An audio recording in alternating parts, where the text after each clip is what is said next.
আমি আমার কথা শুরু করার আগে এখানে যারা ইউটিউবাররা আছেন, বেশি ভালো হয় আপনারা আমার এই কথাটা রেকর্ড করবেন না, কিন্তু আপনারা মানবেন না। It is your business.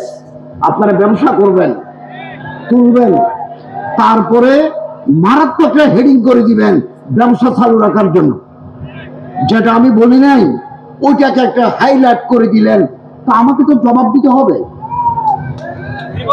আমি তো সরকারের ভিতরে, আমার তো অনেক নিয়ম কানুন মেনে চলতে হয়।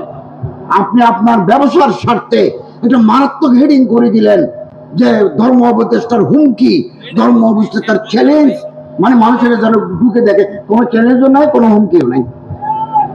এগুলো করবেন না, আমাকেও বিপদে ফেলবেন না, আপনারাও বিপদে পড়বেন না। এগুলোর জন্য দেশে আইন আছে, সাইবার সিকিউরিটি ল আছে।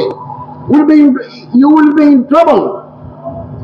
আর যদি ভালো মতে রেকর্ড করে প্রচার চালাতে চান, আমার কোনো আপত্তি নাই, কিন্তু ব্যবসায়িক স্বার্থে আজে বাজে হেডিং দিই বিব্রত করলে আমি বিব্রত হব, আপনিও বিব্রত হবেন। আর এখন আলেম ওলামা ছাত্রদের হাতে মোবাইল, কেন এই ছেলে ছবি তুলতেছে? এটা তো আমার এজাজত ছাড়া ছবি তোলা হারাম।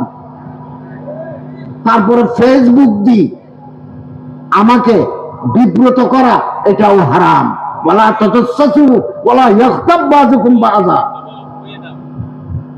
এগুলো কেন আলেম ওলামারা করতেছে, তালেব ইলমরা করতেছে। স্কুল কলেজের ছাত্র করলে কোনো আপত্তি ছিল না, তাদের ধর্মীয় জ্ঞানের অভাব।